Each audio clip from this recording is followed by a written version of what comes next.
¿Qué sucede cuando un gesto de desprecio en el lugar más exclusivo enciende la furia del hombre más poderoso de la ciudad? Una palabra, una humillación, un padre protector y un instante que lo cambiará todo. Acompáñanos en esta historia donde el poder, la dignidad y la justicia chocan de una forma que nunca olvidarás. Si te gusta este tipo de contenido, no te olvides de suscribirte a nuestro canal El Contador de Vidas. Publicamos videos todos los días. Dale like al video si te gusta esta historia y déjanos en los comentarios contando de dónde eres y a qué hora nos escuchas. Verónica Gascón nunca imaginó que humillar a una joven latina en su boutique de lujo desataría la furia de uno de los hombres más poderosos de la ciudad. Cuando Ricardo Balbuena presenció cómo maltrataban a su hija adoptiva, su grito resonó por todo el centro comercial. «Es mi hija». Lo que pasó después cambió vidas para siempre. El sol de mediodía se filtraba a través de los cristales polarizados del Audi A8, mientras Ricardo Balbuena revisaba los documentos de su última adquisición empresarial. A los 65 años, había construido un imperio que abarcaba desde bienes raíces hasta tecnología, convirtiéndose en uno de los hombres más influyentes de Santiago. Su cabello plateado y su elegante porte lo hacían inconfundible en los círculos de élite, pero lo que pocos sabían era el vacío que había llenado su corazón 11 años atrás. «Señor Balbuena», la voz de su chofer interrumpió sus pensamientos. «Hemos llegado al centro comercial Parque Arauco». Ricardo guardó los papeles en su maletín de cuero italiano. Había venido a buscar un regalo especial para Isabel, su hija adoptiva, quien cumpliría 20 años la próxima semana. La recordaba como esa niña de 8 años, de ojos enormes y tristes, que había perdido a sus padres en un accidente. Desde el momento en que la vio en el orfanato, supo que ella llenaría el vacío que había dejado la muerte de su esposa Laura. Mientras caminaba por los pasillos del exclusivo centro comercial, Ricardo no sabía que a apenas 100 metros de distancia, su hija estaba viviendo uno de los momentos más humillantes de su joven vida. Isabel Balbuena había entrado a Prestige Atelier con la intención simple de comprar un vestido para una entrevista de trabajo. A pesar de llevar el apellido de uno de los hombres más ricos del país, ella había insistido en vivir como cualquier estudiante universitaria. Trabajaba medio tiempo en una librería, usaba ropa sencilla y viajaba en transporte público, algo que constantemente preocupaba a Ricardo, pero que él respetaba por amor a su independencia. «Disculpe». Isabel se dirigió cortésmente a la empleada que ordenaba vestidos en el área VIP. «Me gustaría ver algunos vestidos formales, por favor». La empleada, una mujer joven de cabello rubio platinado, la miró de arriba a abajo con desdén evidente. Los jeans gastados de Isabel, sus zapatillas deportivas desgastadas y su mochila universitaria gritaban «estudiante sin dinero», en un lugar donde los vestidos costaban más que el salario mensual promedio. «¿Vestidos formales?», preguntó con una sonrisa burlona. «Niña, creo que te equivocaste de tienda. La sección juvenil está en el segundo piso junto a las tiendas de descuento». Isabel sintió el calor subiendo a sus mejillas, pero mantuvo la compostura. «Tengo dinero para comprar aquí», respondió suavemente, mostrando su tarjeta de débito. En ese momento, como si hubiera sido convocada por una señal invisible, apareció Verónica Gascón. La gerente de la boutique era una mujer de 42 años que había construido su identidad alrededor de la exclusividad y el estatus social. Su traje Dior de temporada, sus zapatos Jimmy Choo y su actitud superior la convertían en la guardiana perfecta de un mundo donde solo los adecuados podían ingresar. «¿Cuál es el problema aquí?», preguntó Verónica, su voz cargada de autoridad, mientras evaluaba la situación con ojos de halcón. «Esta chica dice que quiere ver vestidos formales», respondió la empleada poniendo énfasis despectivo en la palabra chica. Verónica observó a Isabel con la misma expresión que usaría para examinar algo desagradable en la suela de su zapato. Su entrenamiento en discriminación sutil, pero efectiva, se activó inmediatamente. Había perfeccionado el arte de mantener indeseables fuera de su boutique, sin decir nada técnicamente ilegal, pero completamente humillante. «Querida», Verónica se dirigió a Isabel con una sonrisa falsa que no llegaba a sus ojos. «Me temo que nuestros precios no están exactamente en el rango de tu demografía. Los vestidos más económicos que tenemos cuestan $500. Estoy segura de que hay opciones más apropiadas para ti en otros lugares». Isabel sintió como si le hubieran dado una bofetada. La palabra demografía fue pronunciada con el mismo veneno que otros usarían para insultos directos. «Entiendo los precios», respondió tratando de mantener su dignidad intacta. «Tengo una tarjeta de crédito». Verónica soltó una risa que sonó como cristal, rompiéndose. «Cariño, una tarjeta de crédito de estudiante con límite de $200 no te va a servir aquí. Además», su voz se volvió más cruel, «nuestros vestidos están diseñados para cierto tipo de figura, personas que frecuentan eventos de alta sociedad, no fiestas universitarias». La humillación era sistemática y calculada. Verónica había aprendido que la forma más efectiva de discriminar era hacerlo parecer como ayuda o realismo. No estaba siendo racista, estaba siendo práctica. No estaba siendo clasista, estaba siendo honesta sobre presupuestos. «Mira», Verónica continuó, su voz adoptando un tono condescendiente que usaría para hablarle a un niño pequeño. «Sé que las películas te hacen pensar que puedes entrar a cualquier tienda y comprar lo que quieras, pero la realidad es diferente. Estos vestidos son para señoras que asisten a galas benéficas, cenas de empresa, eventos del club de campo. No para, bueno, ya me entiendes». Isabel se quedó paralizada por la crueldad de las palabras. Durante toda su vida había experimentado microagresiones y comentarios sutiles sobre su origen, pero nunca algo tan directo y humillante en público.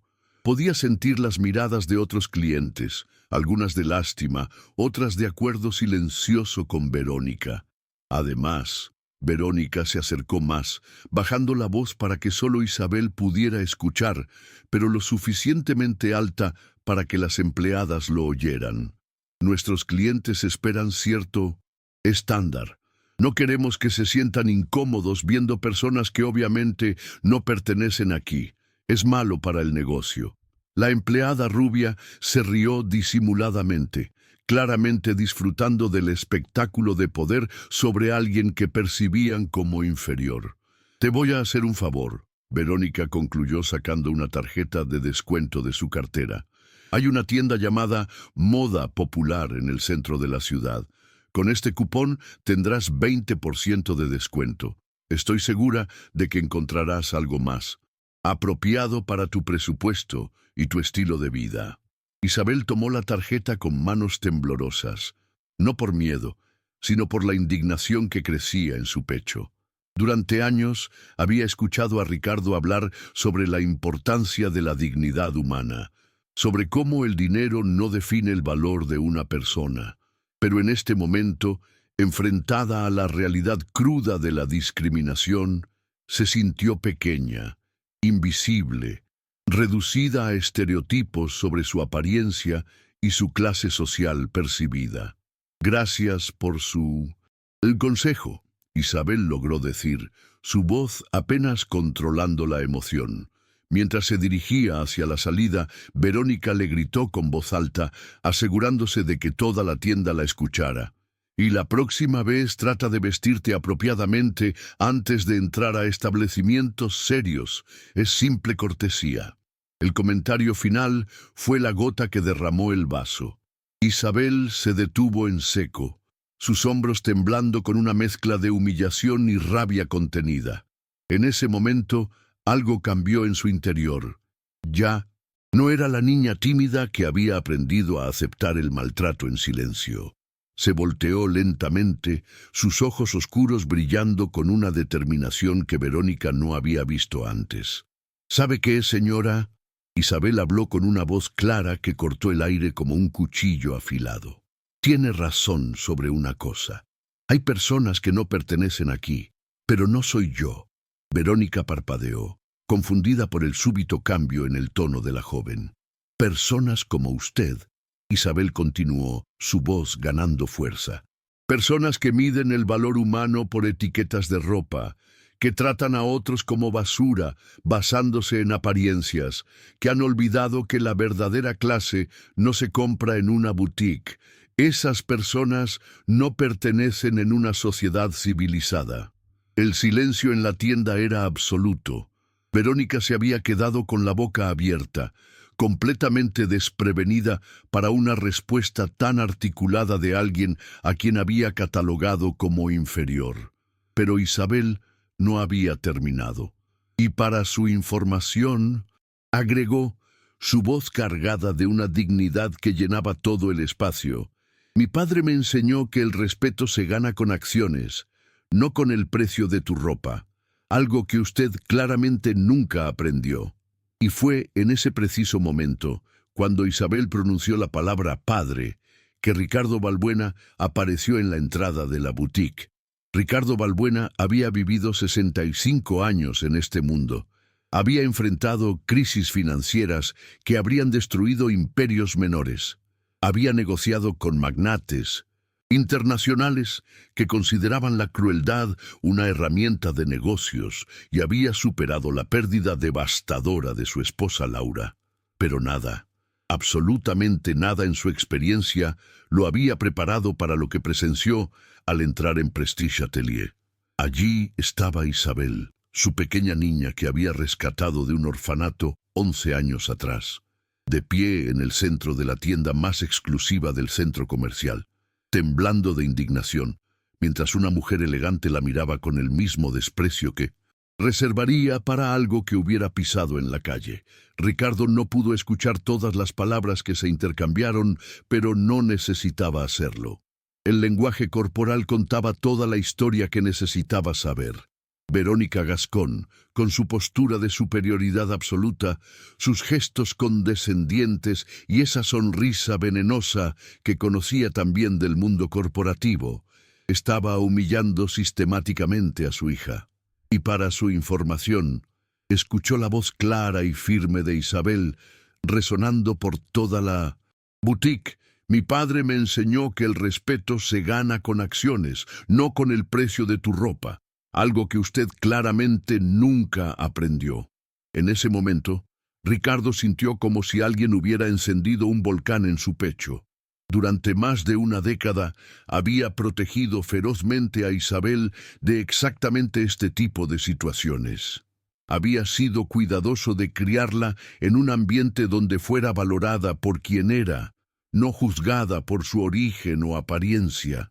Había construido cuidadosamente un mundo alrededor de ella, donde la dignidad humana fuera el valor más importante. Y ahora, una mujer que no conocía nada sobre Isabel, que no sabía de sus noches estudiando hasta las 3 de la madrugada, de su trabajo voluntario en refugios para animales, de su sueño de convertirse en defensora de derechos humanos, de las pesadillas que aún tenía ocasionalmente sobre la muerte de sus padres biológicos.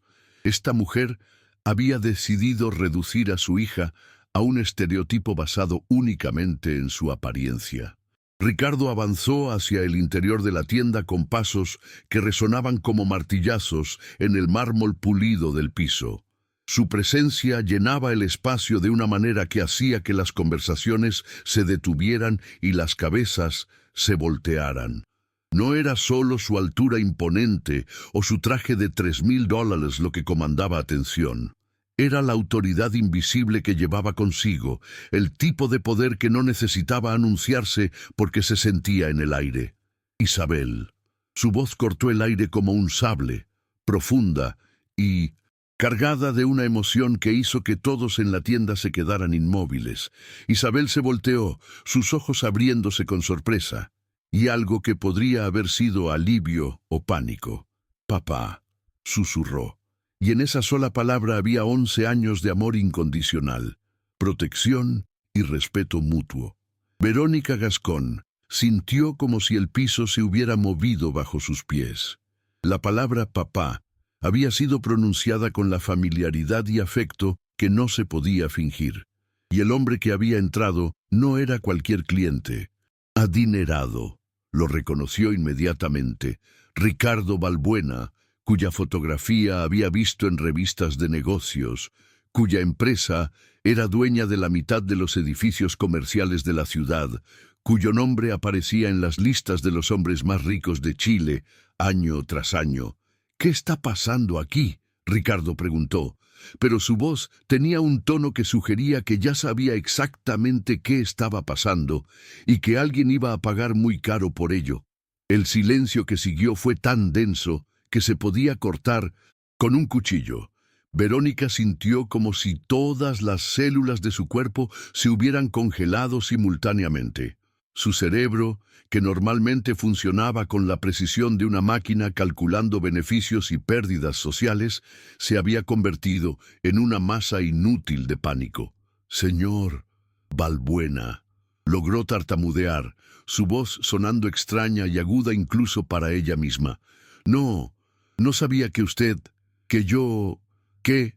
Ricardo la interrumpió, acercándose con pasos medidos que parecían contar los segundos que le quedaban a Verónica antes de que su mundo se desmoronara completamente. «Que tengo una hija, que esa hija es esta joven, hermosa e inteligente que aparentemente usted decidió humillar públicamente». Verónica abrió y cerró la boca varias veces, como un pez fuera del agua. Durante 15 años había construido su carrera en la discriminación elegante, en mantener a las personas incorrectas fuera de espacios exclusivos, en ser la guardiana de un mundo donde el estatus social era lo único que importaba. Había perfeccionado el arte de la crueldad sutil, siempre cuidándose de nunca cruzar líneas legales, pero siempre dejando claro quién pertenecía y quién no. Pero ahora, enfrentada al padre de la joven a quien había tratado como basura, se dio cuenta de que había cometido el error más grande de su vida profesional. Nosotros, la política de la tienda», Verónica balbuceó, buscando desesperadamente alguna excusa que pudiera salvarla del desastre que veía aproximándose. «¿La política de la tienda?», Ricardo repitió, su voz adquiriendo un filo que Verónica nunca había escuchado, pero que reconoció instintivamente como el sonido de su carrera siendo destruida palabra por palabra. «¿Me está diciendo que la política oficial de Prestige Atelier es humillar a jóvenes latinas basándose únicamente en su apariencia?» «No, por supuesto que no», Verónica respondió rápidamente, el pánico haciéndola hablar más rápido de lo que podía pensar. «Fue un malentendido. No sabíamos que ella era, que usted era, que había una conexión. Ahí está el problema». Ricardo rugió, su voz llenando todo el espacio y haciendo que varios clientes se detuvieran a observar la escena que se desarrollaba. «No debería importar quién es su padre, no debería importar cuánto dinero tiene su familia, lo que debería importar es que es un ser humano que merece ser tratado con dignidad básica». Cada palabra era como una bofetada que resonaba no solo en los oídos de Verónica, sino en los de cada persona presente en la tienda. Ricardo había puesto el dedo en la llaga de un problema que todos conocían, pero que rara vez se discutía tan abiertamente: la discriminación sistémica basada en apariencias y percepciones de clase social. Isabel observaba a su padre con una mezcla de amor, gratitud y algo que podría haber sido orgullo. Durante años había visto cómo Ricardo trataba a todas las personas con el mismo respeto, desde los ejecutivos de su empresa hasta la señora que limpiaba sus oficinas. Había escuchado sus discursos sobre la importancia de la dignidad humana, pero nunca lo había visto en acción defendiendo estos principios con tanta pasión. Señor Balbuena, Verónica intentó una vez más. Su voz, ahora apenas un susurro. Por favor, permítame explicar. ¿Explicar qué? Ricardo se acercó más, su presencia física haciendo que Verónica retrocediera instintivamente. ¿Cómo va a explicar que decidió juzgar a una joven brillante, trabajadora y con más clase moral en su dedo meñique que usted en todo su cuerpo, basándose únicamente en que no llevaba ropa de diseñador? Muchas gracias por escuchar hasta aquí. Si te gusta el contenido de El Contador de Vidas, por favor, considera suscribirte y darle like a este video. Tu apoyo es fundamental para que podamos seguir creando más historias como esta para ti. Continuemos. El aire en la boutique se había vuelto espeso con la atención. Otros clientes habían comenzado a formar un semicírculo alrededor de la escena, algunos sacando sus teléfonos para grabar lo que claramente se estaba convirtiendo en un momento que se hablaría durante años. ¿Sabe qué me dijo esta joven cuando tenía 8 años? Ricardo continuó, su voz ahora más controlada, pero de alguna manera más peligrosa. Me dijo que quería ser abogada para defender a personas que no tenían voz, que quería asegurarse de que nadie más pasara por lo que ella había pasado después de perder a sus padres. Verónica sintió como si cada palabra fuera un clavo siendo martillado en el ataúd de su carrera. Durante 11 años, Ricardo siguió implacablemente. He visto a esta joven trabajar más duro que cualquier persona que conozco. Mantiene un promedio académico perfecto mientras trabaja medio tiempo para pagar sus gastos personales, a pesar de que podría vivir como una princesa si quisiera. Hace trabajo voluntario todos los fines de semana, habla 3 idiomas fluidos y está aprendiendo un cuarto. Con cada logro de Isabel que Ricardo enumeraba, Verónica se sentía más pequeña. Se dio cuenta de que había asumido que conocía todo lo que necesitaba saber sobre esta joven, basándose únicamente en su ropa y apariencia, cuando en realidad no sabía absolutamente nada sobre quién realmente era. ¿Y usted? Ricardo se detuvo directamente frente a Verónica. Usted decidió que todo eso no importaba.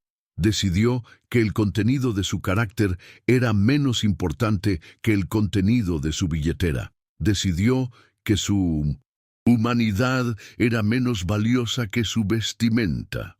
Papá. Isabel habló suavemente, poniendo una mano en el brazo de Ricardo. Está bien. Ya dije lo que tenía que decir. Pero Ricardo no había terminado. Había pasado demasiados años viendo cómo las personas como Verónica perpetuaban sistemas de discriminación que mantenían a gente talentosa fuera de oportunidades, que reducían a seres humanos complejos a estereotipos superficiales. No, Isabel, Ricardo respondió sin apartar la mirada de Verónica. No está bien porque esto no es solo sobre ti. Esto es sobre cada joven que entra a lugares como este y es juzgado antes de que pueda abrir la boca. Esto es sobre un sistema que valora las etiquetas de ropa más que las etiquetas del alma. Se volteó hacia la pequeña audiencia que se había formado, su voz ahora dirigiéndose a todos los presentes. ¿Cuántos de ustedes han juzgado a alguien basándose únicamente en su apariencia? ¿Cuántos han asumido que conocían la historia de alguien por la ropa con que llevaba? ¿Cuántos han perdido la oportunidad de conocer a personas extraordinarias porque decidieron que no encajaban en su mundo? El silencio que siguió fue incómodo y revelador. Ricardo había puesto un espejo frente a todos los presentes, forzándolos a confrontar sus propios prejuicios. Luego se volteó de nuevo hacia Verónica, y lo que dijo a continuación cambiaría no solo la vida de la gerente, sino la política de toda la cadena de boutiques. Señora Gascón, Ricardo dijo, su voz ahora, fría y profesional. ¿Sabe usted quién es el propietario de este centro comercial? Verónica sintió como si el mundo se hubiera detenido. Por supuesto que lo sabía. Balbuena Group era dueña de Parque Arauco y de otros 6 centros comerciales en la ciudad. Usted, señor, susurró, finalmente comprendiendo la magnitud completa de su error. Exactamente, Ricardo asintió. Y como propietario, tengo ciertas expectativas sobre cómo se trata a las personas en mis propiedades. Expectativas que usted ha violado de la manera más flagrante posible. La realización golpeó a Verónica como un tsunami. No solo había humillado a la hija del hombre más poderoso de la ciudad, sino que lo había hecho en una propiedad que él poseía, violando probablemente múltiples cláusulas de su contrato de arrendamiento. Pero lo que me molesta más, Ricardo continuó, no es que me haya faltado el respeto a mí o a mi familia. Es que le faltó el respeto a los valores fundamentales de dignidad humana que deberían regir cualquier interacción civilizada. Ricardo sacó su teléfono, y Verónica supo que su vida estaba a punto de cambiar para siempre. Ricardo Balbuena había construido su imperio sobre 2 principios fundamentales: la excelencia en los negocios y el respeto incondicional por la dignidad humana. Durante más de 3 décadas había demostrado que estos 2 valores no solo podían coexistir, sino que se fortalecían mutuamente. Sus empleados lo respetaban no por miedo, sino por admiración genuina. Sus socios lo buscaban no solo por su dinero, sino por su integridad. Y ahora, parado en medio de su propia propiedad, viendo las lágrimas contenidas en los ojos de su hija adoptiva, esos principios se habían convertido en una furia controlada que prometía consecuencias devastadoras. Mateo, Ricardo habló por teléfono, su voz manteniendo ese tono profesional que sus empleados habían aprendido a reconocer como la calma antes de la tormenta. Necesito que vengas al centro comercial, Parque Arauco, inmediatamente. Trae los contratos de arrendamiento de Prestige Atelier y el expediente completo de la empresa. Mateo Rojas, su director legal, había trabajado con Ricardo durante 15 años y sabía que cuando su jefe usaba ese tono específico, alguien estaba a punto de enfrentar las consecuencias más severas que el sistema legal permitía. ¿Algún problema específico, señor Balbuena?, preguntó Mateo, aunque ya estaba cerrando su laptop y preparándose para salir. Discriminación flagrante, humillación pública y violación de múltiples cláusulas de nuestro Código de Conducta Comercial. Ricardo respondió, nunca apartando la mirada de Verónica, quien parecía estar encogiendo físicamente con cada palabra. 20 minutos. Ricardo colgó y se dirigió a Isabel, su voz transformándose inmediatamente en el tono cálido y protector que reservaba únicamente para ella. «Mi amor», le dijo suavemente. «¿Estás bien? ¿Te lastimó físicamente?» Isabel negó con la cabeza, pero Ricardo pudo ver en sus ojos el tipo de herida que no se curaba con vendas. Durante 11 años había trabajado incansablemente para construir la autoestima de esta joven extraordinaria, para asegurarse de que supiera que su valor no dependía de la opinión de otros, que su origen no determinaba su destino. «No físicamente», Isabel respondió, su voz apenas un susurro. «Pero, papá...» «Lo sé, cariño, lo sé». Ricardo la interrumpió gentilmente, poniendo una mano protectora en su hombro. «Y te prometo que esto no va a quedar así». Se volteó hacia Verónica, quien había permanecido congelada como una estatua durante toda la conversación telefónica, probablemente rezando para que esto fuera algún tipo de pesadilla de la cual pudiera despertar. «Señora Gascón», Ricardo dijo, su voz regresando a ese tono cortante que había usado para destrozar competidores en salas de juntas. «Quiero que me explique exactamente qué políticas de su empresa justifican el trato que le dio a mi hija». Verónica abrió la boca, pero no salió ningún sonido. Su cerebro, que normalmente funcionaba como una máquina, calculando ventajas sociales y oportunidades de networking, se había convertido en un vacío absoluto. «¿No puede responder?», Ricardo presionó, dando un paso más cerca. «Permítame reformular la pregunta. Prestige Atelier tiene una política oficial que establezca que los clientes deben ser prejuzgados basándose en su apariencia étnica y su vestimenta. No, no tenemos esa política. Verónica logró susurrar. Entonces, lo que hizo fue una decisión personal.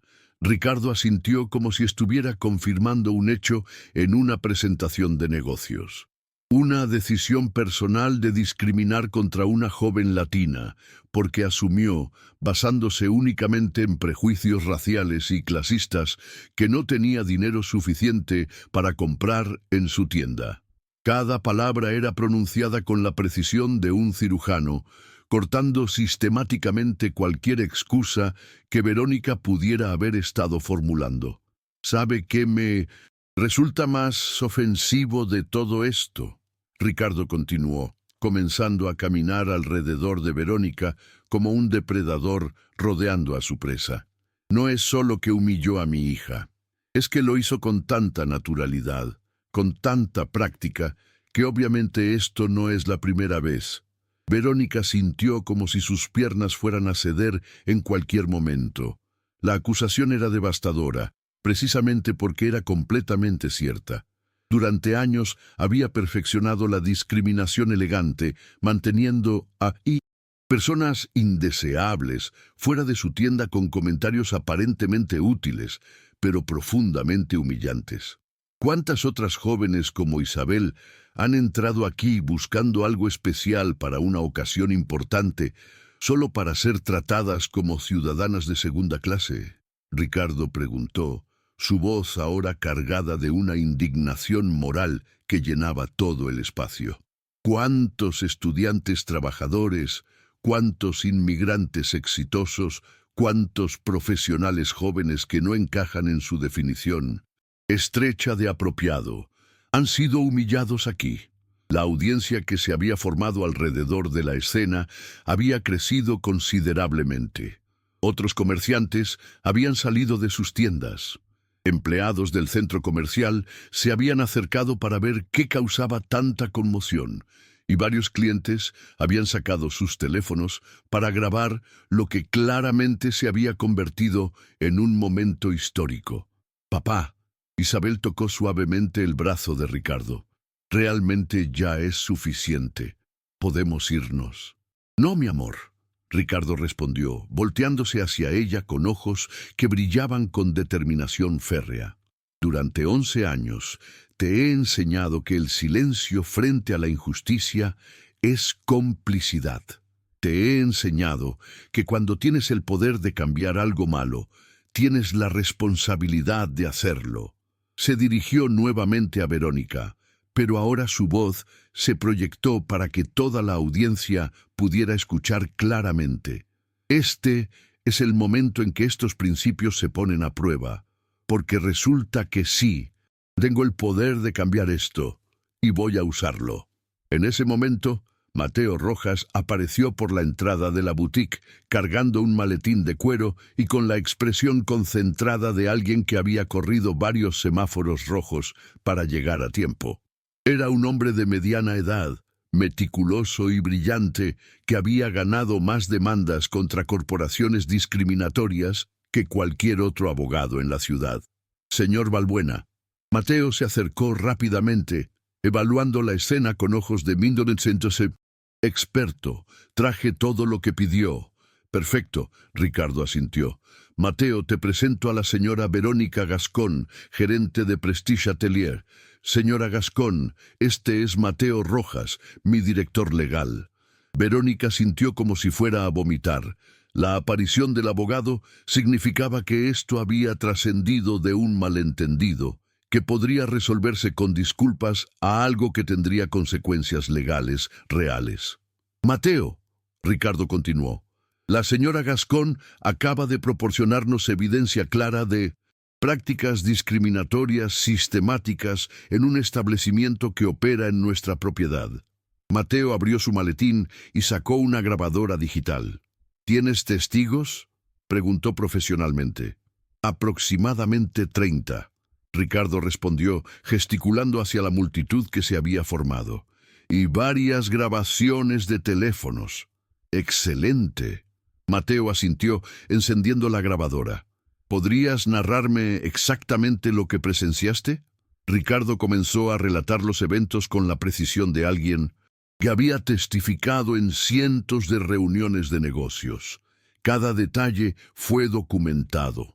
Cada comentario discriminatorio fue repetido palabra por palabra. Cada gesto humillante fue descrito con exactitud clínica. Además, Ricardo agregó cuando terminó su relato: quiero que investigues todas las quejas previas contra este establecimiento. Tengo la sospecha de que encontraremos un patrón de comportamiento. Verónica finalmente encontró su voz, impulsada por la desesperación pura. Señor Balbuena, por favor, fue un malentendido horrible. Estoy dispuesta a disculparme públicamente, a compensar a su hija. ¿A compensar? Ricardo la interrumpió, su voz cargada de una indignación que hizo que varios espectadores dieran un paso atrás. ¿Cree que la dignidad humana se puede comprar? ¿Piensa que puede humillar a una joven y luego arreglar todo con dinero? No, yo no quise decir... Verónica tartamudeó. ¿Sabe qué me enseñó mi hija cuando tenía 10 años?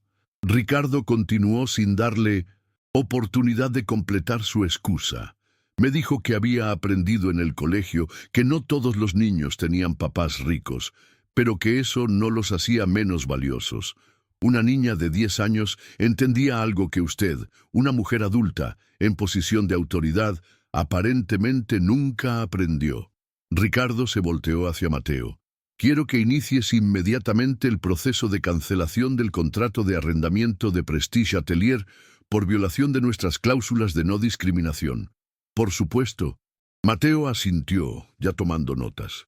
Y demanda civil por daños y perjuicios. Esa decisión la dejo en manos de Isabel. Ricardo respondió mirando a su hija con respeto. Es ella quien fue dañada. Es ella quien decide cómo proceder. Isabel, que había estado observando toda la escena con una mezcla de asombro y gratitud, se acercó a Verónica.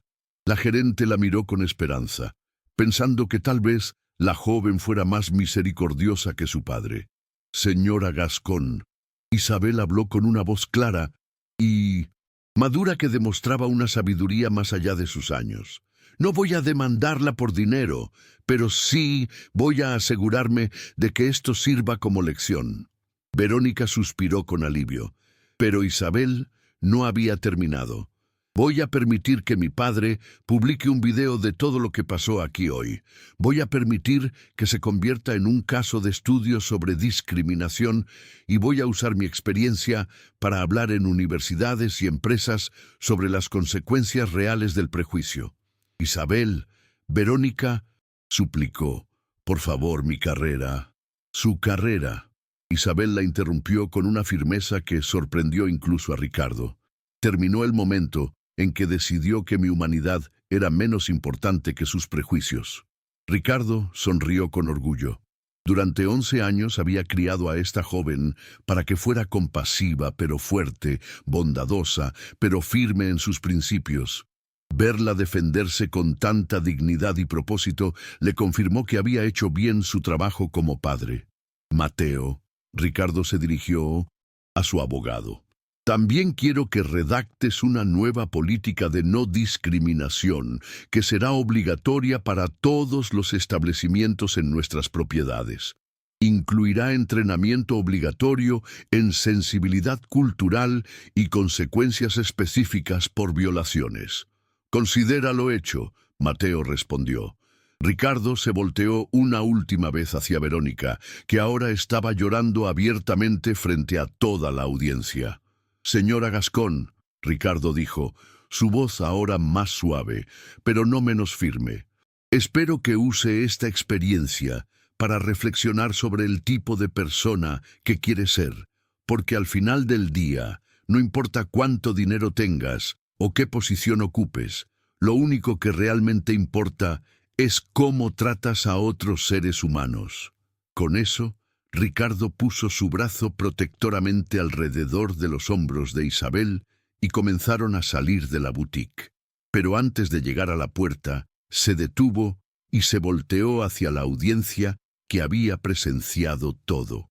Y a todos ustedes, Ricardo se dirigió a la multitud. Les pido que recuerden lo que vieron aquí hoy, que recuerden que cada persona que encuentran tiene una historia, sueños y dignidad que merecen respeto. No permitan que el silencio sea cómplice de la discriminación. Mientras padre e hija salían de la tienda, los aplausos comenzaron lentamente. Luego se intensificaron hasta convertirse en una ovación que llenó todo el centro comercial. Pero la historia no había terminado. De hecho, apenas comenzaba. Muchas gracias por escuchar hasta aquí. Si te gusta el contenido de El Contador de Vidas, por favor, considera suscribirte y darle like a este video. Tu apoyo es fundamental para que podamos seguir creando más historias como esta para ti. Continuemos.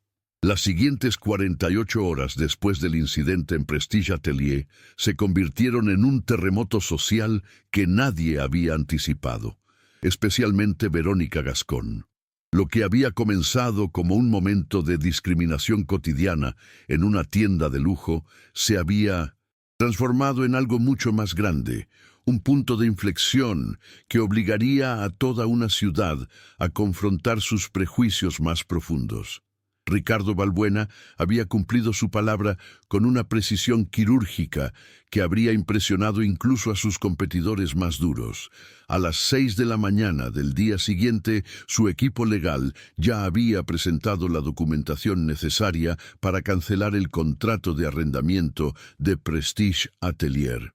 A las 8 había enviado comunicados a todos los medios de comunicación locales, con una declaración que no dejaba lugar a interpretaciones ambiguas. Balbuena Group no tolerará prácticas discriminatorias en ninguna de sus propiedades, decía el comunicado oficial. Hemos terminado nuestra relación comercial con Prestige Atelier debido a violaciones claras de nuestras políticas de no discriminación y dignidad humana. Esta decisión es efectiva inmediatamente y no es negociable. Pero Ricardo no se detuvo ahí. Había aprendido durante décadas en el mundo de los negocios que las acciones simbólicas, por muy satisfactorias que fueran emocionalmente, raramente creaban cambios sistémicos duraderos.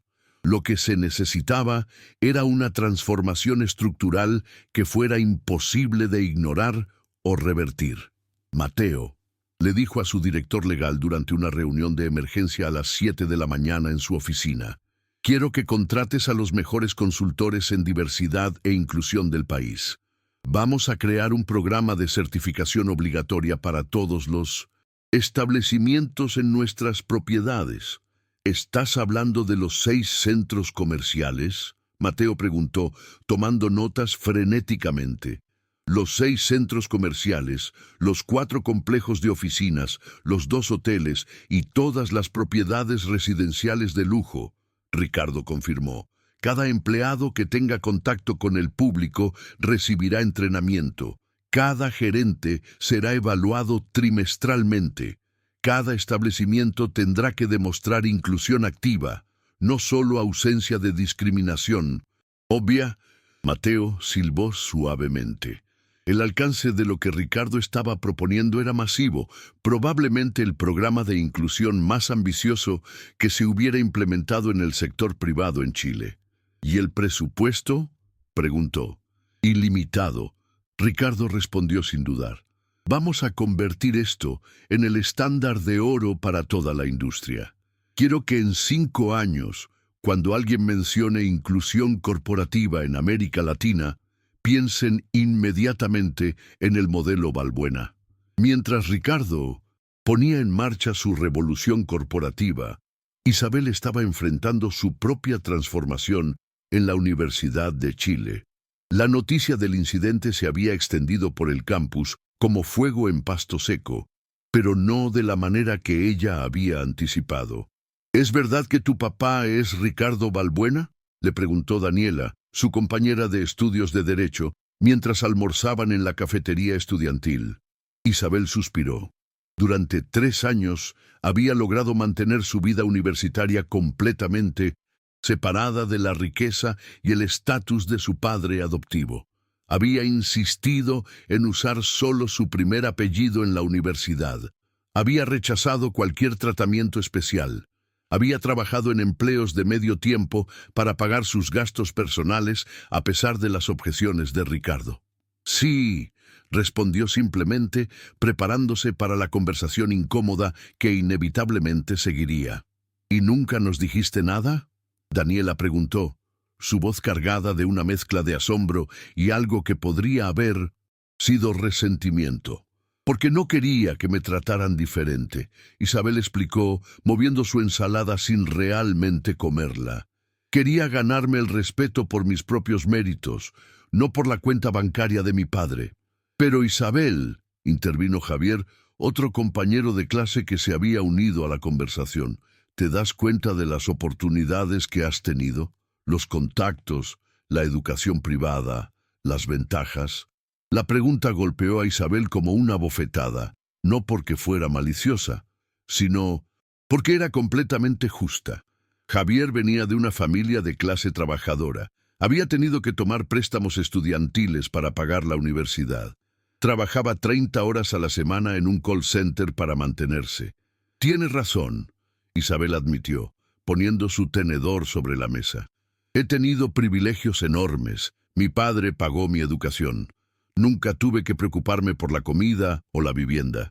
Tuve acceso a tutores y recursos que la mayoría de estudiantes no tienen. Entonces, Javier, presionó, ¿no te parece un poco hipócrita quejarte por discriminación cuando has vivido una vida de privilegio que la mayoría de nosotros no podemos ni soñar? La pregunta colgaba en el aire como una bomba, esperando explotar. Isabel se dio cuenta de que estaba enfrentando algo que había estado evitando durante años. La compleja intersección entre su identidad como joven latina adoptada y su realidad como hija de uno de los hombres más ricos del país. ¿Sabes qué?, Isabel respondió después de un largo momento de reflexión. Tienes razón en que he tenido privilegios enormes, pero eso no significa que la discriminación que experimenté fuera menos real o menos dañina. Explícame, Javier pidió, su tono suavizándose ligeramente. Cuando Verónica Gascón me miró, Isabel comenzó, su voz adquiriendo una intensidad que hizo que toda la mesa se callara para escuchar. No vio a la hija adoptiva de Ricardo Balbuena. Vio a una joven latina con ropa sencilla y asumió inmediatamente que yo no pertenecía a su mundo. En ese momento, todos mis privilegios fueron irrelevantes porque ella no los conocía. Isabel hizo una pausa, organizando sus pensamientos. Pero más importante que eso, continuó, es el hecho de que ella trata de esa manera a jóvenes que realmente no tienen los privilegios que yo tengo. Si a mí, con todas mis ventajas, me trató así, ¿cómo crees que trata a estudiantes como tú, Javier, que no tienen un padre multimillonario esperando a defenderlos? La perspectiva que Isabel había articulado resonó por toda la mesa. Sus compañeros comenzaron a ver que la discriminación que había experimentado no era solo personal, sino sintomática de un problema mucho más grande que afectaba a estudiantes como ellos todos los días. Es por eso, Isabel continuó, su voz ganando fuerza, que no puedo simplemente usar mis privilegios para protegerme y olvidarme del resto. Tengo la responsabilidad de usar esos privilegios para crear cambio. ¿Qué tipo de cambio?, preguntó. Daniela, voy a empezar una organización estudiantil, Isabel anunció, sorprendiendo incluso a ella misma con la decisión que acababa de tomar. Se llamará Dignidad sin Fronteras. Vamos a documentar casos de discriminación, a proporcionar apoyo legal gratuito a estudiantes que experimenten prejuicio y a trabajar con empresas para crear políticas inclusivas reales. ¿Y cómo vas a financiar algo así?, Javier preguntó, aunque ahora su tono era de curiosidad genuina en lugar de escepticismo. ¿Con Mi fondo fiduciario. Isabel respondió sin dudar. Cada peso que mi padre me ha dado, cada ventaja que he tenido, los voy a convertir en oportunidades para otros. La declaración creó un silencio reverencial en la mesa. Isabel no solo estaba admitiendo su privilegio, sino que estaba prometiendo usarlo de la manera más altruista posible. Mientras tanto, a 20 kilómetros de distancia, Verónica Gascón estaba experimentando la caída libre más devastadora de su vida profesional. En menos de 24 horas había perdido no solo su trabajo, sino aparentemente toda posibilidad de encontrar empleo en retail de lujo en la ciudad.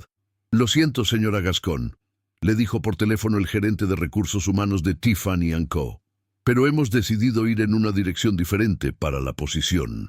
Era la quinta llamada similar que había recibido esa mañana. Verónica se dio cuenta con horror de que la noticia de su confrontación con Ricardo Balbuena se había extendido por toda la industria como un virus letal para su carrera. Su teléfono sonó nuevamente. Era Gabriela Soto, su mejor amiga desde la universidad y ahora directora de una importante firma de relaciones públicas. «Verónica». La voz de Gabriela sonaba tensa. «Necesitamos hablar. Gabriela, gracias a Dios. Necesito tu ayuda para manejar esta crisis de imagen». «Verónica», Gabriela la interrumpió. «No puedo ayudarte. De hecho, varios de mis clientes me han pedido específicamente que no trabaje contigo». Verónica sintió como si el piso se hubiera abierto bajo sus pies. «¿Qué?» El video se volvió viral, Verónica. Ha sido visto por más de 2 millones de personas en las últimas 24 horas. Los comentarios no son favorables. Verónica corrió a su laptop y buscó Verónica Gascón Prestige Atelier.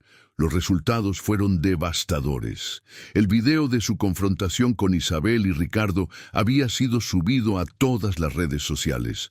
Los comentarios eran una mezcla de indignación moral, análisis social y condena pública que la pintaban como la villana perfecta en una historia sobre justicia social.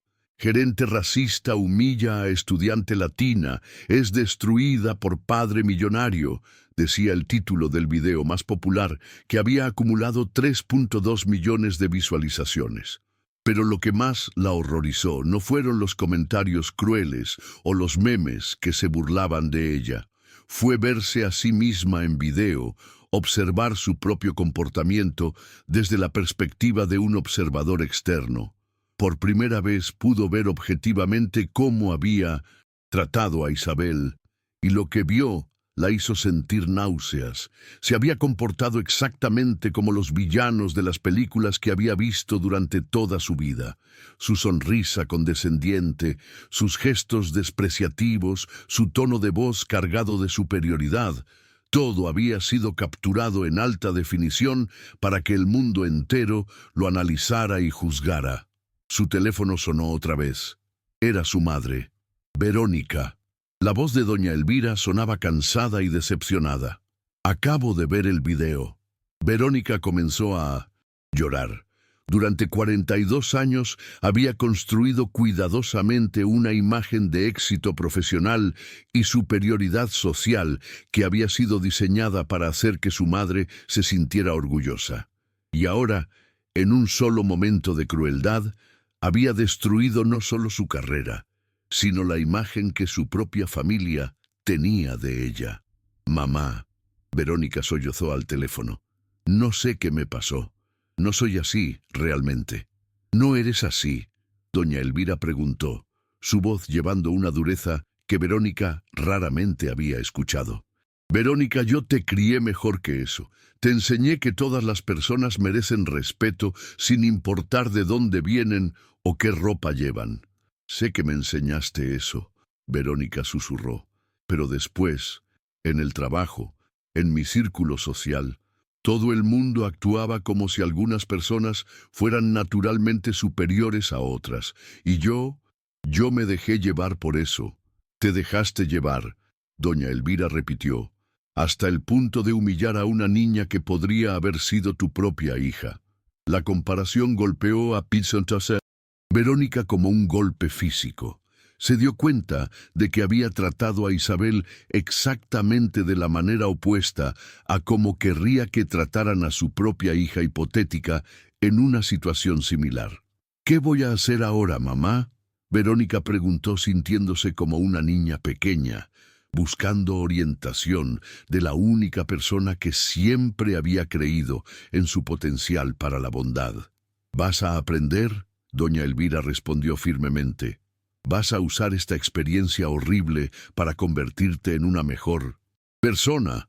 Porque ahora mismo, Verónica, no me gusta la mujer en que te has convertido, y sé que en el fondo tú tampoco te gustas.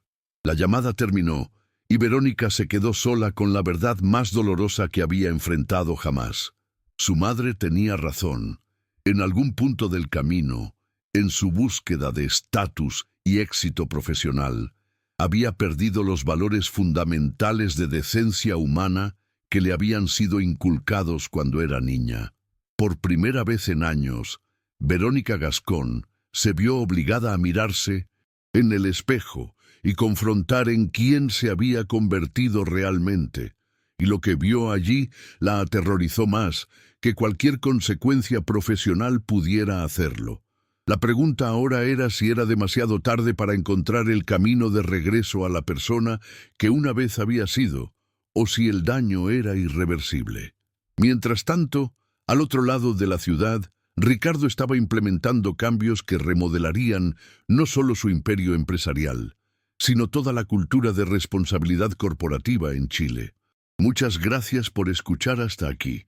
Si te gusta el contenido de El Contador de Vidas, por favor, considera suscribirte y darle like a este video. Tu apoyo es fundamental para que podamos seguir creando más historias como esta para ti. Continuemos. 3 semanas después del incidente que había cambiado sus vidas para siempre, Verónica Gascón se encontró haciendo algo que habría sido impensable un mes antes. Haciendo fila en un centro de empleo público, esperando hablar con una consejera sobre programas de reentrenamiento laboral. La mujer que una vez había comandado respeto a través de ropa de diseñador y autoridad corporativa, ahora usaba jeans sencillos y una blusa simple, sus joyas costosas reemplazadas por el tipo de accesorios modestos que en realidad le quedaban mejor que las exhibiciones ostentosas de riqueza que había favorecido previamente. La caída había sido rápida y completa. No solo había perdido su posición en Prestige Atelier, sino que su reputación en la industria del retail de lujo había sido tan completamente destruida que ninguna tienda competidora la consideraría siquiera para contratación. El video viral la había convertido en el rostro de la discriminación laboral en Chile. Una historia de advertencia que las escuelas de negocios estudiarían durante años. Pero algo inesperado había comenzado a suceder durante estas 3 semanas de introspección forzada. Mientras Verónica se sentaba en su pequeño apartamento, había sido obligada a mudarse de su condominio de lujo cuando la renta se volvió inasequible. Se encontró recordando cosas que había olvidado durante décadas, memorias de su infancia en un barrio de clase trabajadora, donde su madre había limpiado casas para poner comida en la mesa. Memorias de sentirse invisible y menos que otros cuando acompañaba a su madre a trabajar en las casas de familias adineradas. Memorias de prometerse a sí misma que algún día nunca tendría que sentirse así otra vez. «Verónica Gascón», gritó, la consejera de empleo, una mujer de mediana edad llamada Mónica, cuya sonrisa cálida le recordó dolorosamente a Verónica la decepción de su madre. «Sí, soy yo», Verónica respondió, recogiendo la carpeta de documentos que había preparado.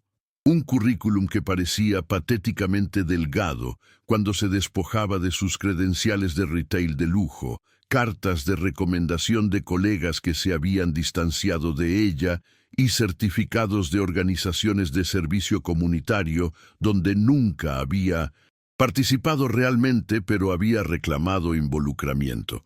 Mónica revisó el expediente de Verónica con el ojo practicado de alguien que había visto a miles de personas en sus puntos más bajos. «Dígame», dijo gentilmente, «¿qué tipo de trabajo está interesada en buscar?» La pregunta colgó en el aire como un desafío que Verónica no había anticipado. Durante 20 años, su identidad había estado completamente envuelta en ser gerente de espacios exclusivos, una guardiana que decidía quién pertenecía en el mundo del consumo de lujo. Sin ese papel, se dio cuenta con claridad absoluta, no tenía idea de quién era realmente o qué quería hacer con su vida. «No lo sé», Verónica admitió, la honestidad sintiéndose extraña y vulnerable. «Durante tanto tiempo me definí por mi posición, por el prestigio de donde trabajaba. Ahora me doy cuenta de que nunca me detuve a preguntar qué tipo de trabajo me haría sentir realmente realizada». Mónica asintió con conocimiento. «Eso es más común de lo que piensa. Muchas personas en carreras de alta presión y orientadas al estatus llegan a un punto donde se dan cuenta de que han estado viviendo la versión de éxito de alguien más.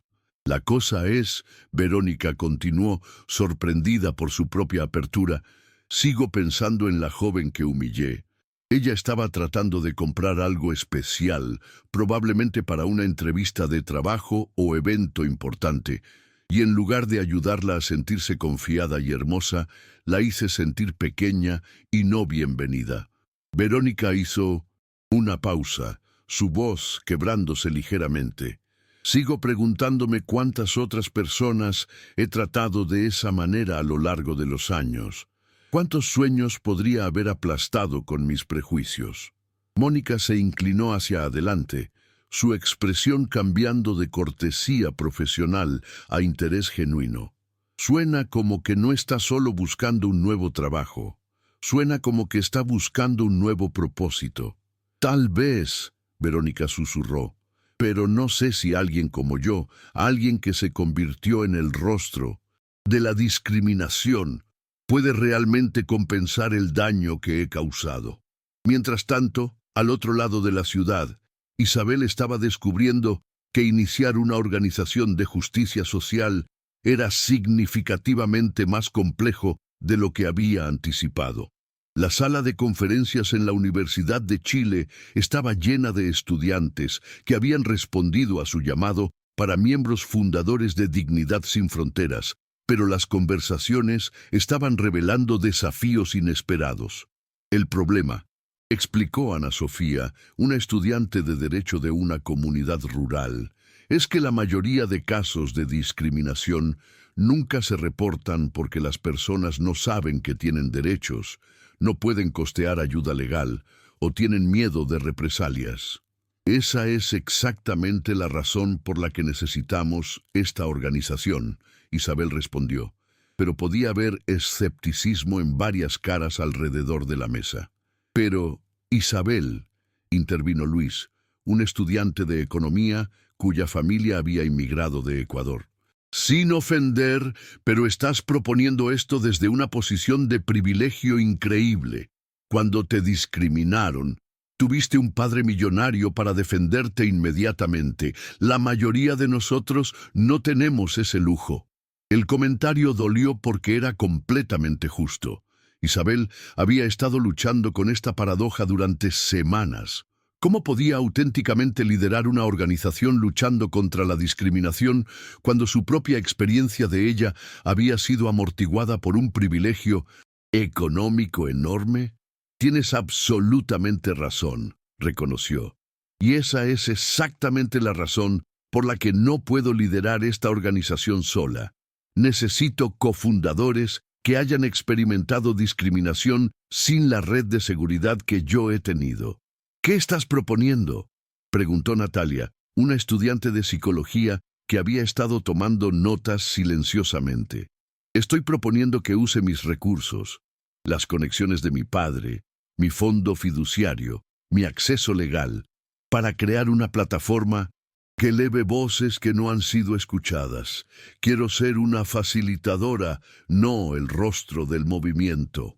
La sala cayó en silencio mientras los estudiantes procesaban este enfoque inesperado.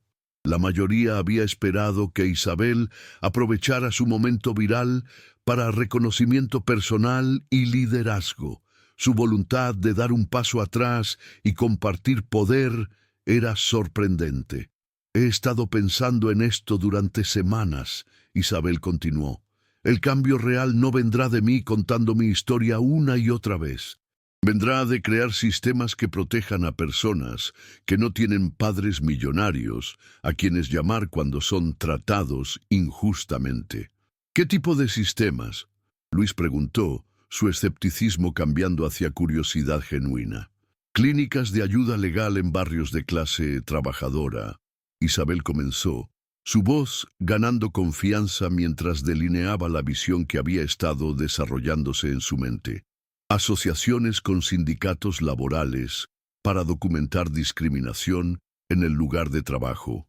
Programas educacionales en escuelas secundarias para enseñar a estudiantes sobre sus derechos. Y más importante, un equipo de respuesta rápida que pueda proporcionar apoyo inmediato cuando ocurre discriminación. Eso suena caro, observó Ana Sofía. Mi fondo fiduciario madura el próximo mes. Isabel respondió simplemente. Vale $2.3 millones. Quiero usarlo para dotar a esta organización permanentemente. El silencio que siguió fue aturdido. Los estudiantes alrededor de la mesa comenzaron a darse cuenta de que Isabel no estaba proponiendo un club estudiantil o proyecto de activismo temporal. Estaba hablando de crear una institución permanente con suficiente financiamiento para operar independientemente durante décadas. ¿Por qué?, preguntó Javier, el estudiante que la había desafiado más directamente en la cafetería semanas antes. Podrías usar ese dinero para cualquier cosa. Podrías viajar por el mundo, comprar casas, vivir una vida de lujo completo. ¿Por qué regalarlo? Isabel pensó cuidadosamente la pregunta antes de responder. Porque hace 3 semanas me di cuenta de que todo el privilegio del mundo no significa nada si lo usas para separarte de otros en lugar de conectarte con ellos. Mi padre adoptivo me enseñó que los recursos son responsabilidades, no solo oportunidades. Pero también, continuó, su voz volviéndose más personal, porque recuerdo cómo se sintió tener 8 años y no tener nada, estar completamente sin poder y dependiente de la bondad de otros. Aunque he tenido ventajas increíbles desde entonces, nunca quiero olvidar cómo se siente esa impotencia. Mientras Isabel organizaba a sus compañeros alrededor de principios de justicia e inclusión, Ricardo estaba enfrentando resistencia inesperada de sus propios socios comerciales. La reunión de emergencia de la junta directiva en Valbuena Group había sido convocada por 3 de sus accionistas minoritarios, y sus expresiones alrededor de la mesa de conferencias de Caoba sugerían que esta no sería una conversación placentera. Ricardo, comenzó Fernando Ibáñez, quien controlaba el 15% de la compañía. Necesitamos hablar sobre la dirección que estás tomando con la empresa. Te escucho, Ricardo respondió calmadamente, aunque había anticipado esta confrontación durante días. Los programas de inclusión que estás implementando, continuó Ibáñez, son costosos. Están interrumpiendo nuestras relaciones establecidas con clientes y, francamente, están creando controversia que está afectando nuestra imagen de marca entre nuestro público objetivo.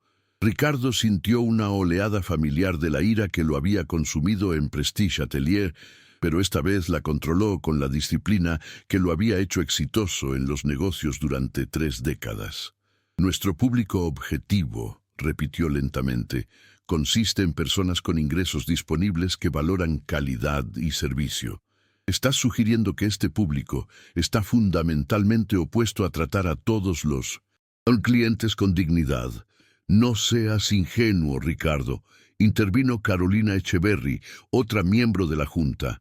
Nuestras propiedades de lujo atraen a personas porque son exclusivas. Cuando eliminas la exclusividad, cuando haces que todos se sientan bienvenidos, disminuyes precisamente lo que nuestros clientes están pagando. ¿Qué es qué, exactamente? Ricardo preguntó, su voz peligrosamente silenciosa. La experiencia de ser especial. Echeverry respondió, de ser mejor que la gente ordinaria. Eso es lo que significa el lujo. Ricardo se levantó lentamente, su altura completa y presencia dominando la sala de conferencias. He pasado 30 años construyendo esta empresa sobre la premisa de que el éxito y el comportamiento ético no son mutuamente exclusivos. Si creen que nuestro modelo de negocio requiere tratar a seres humanos como menos que otros para hacer que otros se sientan superiores, entonces tenemos un desacuerdo fundamental sobre lo que esta empresa debería ser. No se trata de creencias, Ibáñez argumentó. Se trata de números. Los programas de inclusión nos están costando millones y algunos de nuestros clientes de mayor pago están expresando incomodidad con los cambios. Muéstrame los números, Ricardo exigió. Mateo, su director legal, deslizó un análisis financiero a través de la mesa. Ricardo lo revisó rápidamente, su expresión ilegible. Esto muestra, Ricardo dijo finalmente, que hemos perdido aproximadamente 12% de nuestros clientes de retail de lujo en las últimas 3 semanas. Exacto, Echeverry dijo triunfalmente, pero también muestra, Ricardo continuó, que hemos ganado 28% más clientes en general a través de todas las propiedades y que las puntuaciones de satisfacción del cliente han aumentado 43%. Pero los clientes de lujo gastan más por transacción. Ibáñez protestó. En el corto plazo sí, Ricardo reconoció. Pero la base de clientes más amplia crea crecimiento a largo plazo más sostenible. Más importante, crea un modelo de negocio que no depende de mantener escasez artificial y exclusión. Ricardo caminó hacia la ventana con vista al centro de la ciudad, donde cientos de miles de personas continuaban con sus vidas diarias, trabajando, estudiando, comprando, soñando. Me he dado cuenta de algo estas últimas semanas, dijo sin voltearse. El modelo viejo de lujo, el modelo que requiere hacer que otros se sientan excluidos para que algunos se sientan especiales, no es solo moralmente corrupto, es económicamente obsoleto. ¿Qué quieres decir?, preguntó Echeverry. Quiero decir que el futuro pertenece a empresas que pueden hacer que todos se sientan valorados, no solo la élite adinerada. Ricardo se volteó de vuelta hacia la Junta.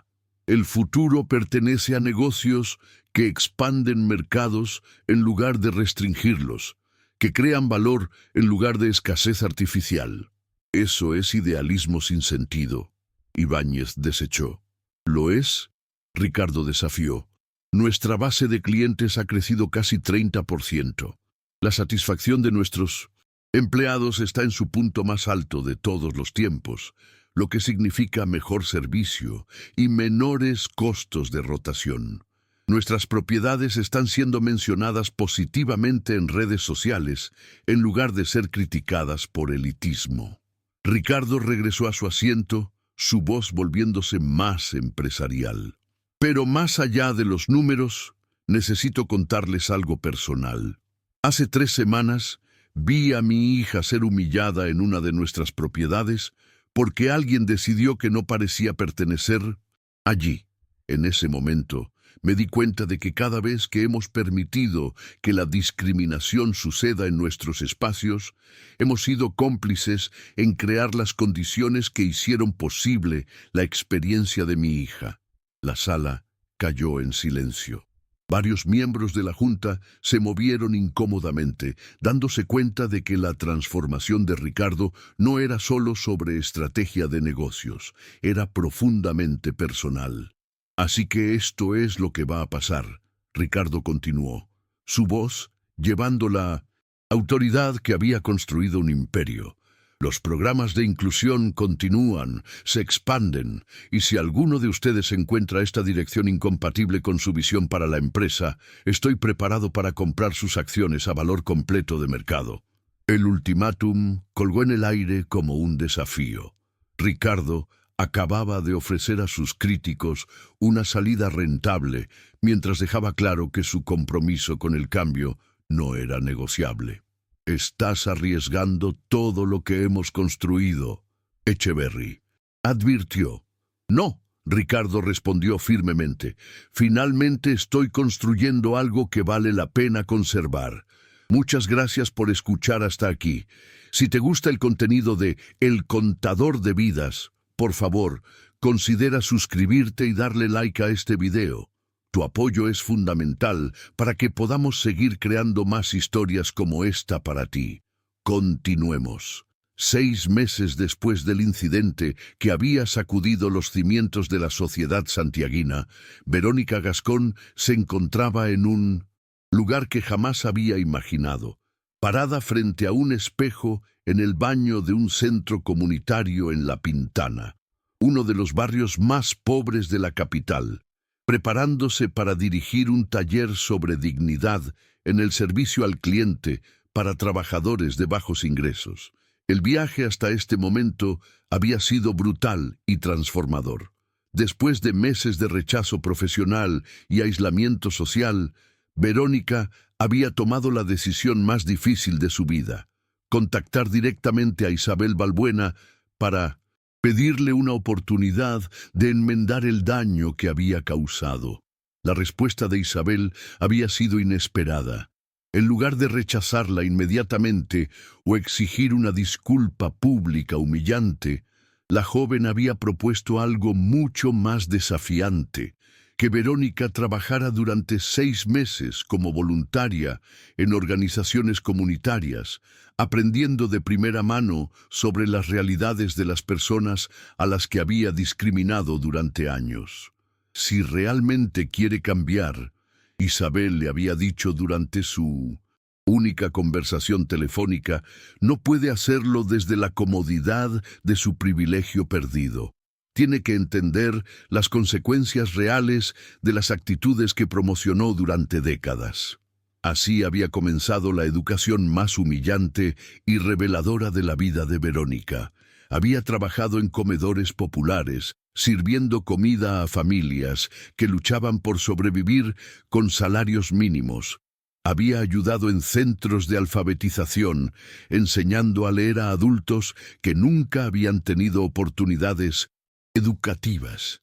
Había colaborado en refugios para mujeres víctimas de violencia doméstica, muchas de las cuales habían perdido empleos precisamente por la discriminación que ella había perpetrado. «Señora Verónica», la voz de Lucía, coordinadora del centro comunitario, la sacó de sus reflexiones. «Los participantes ya llegaron. ¿Está lista?»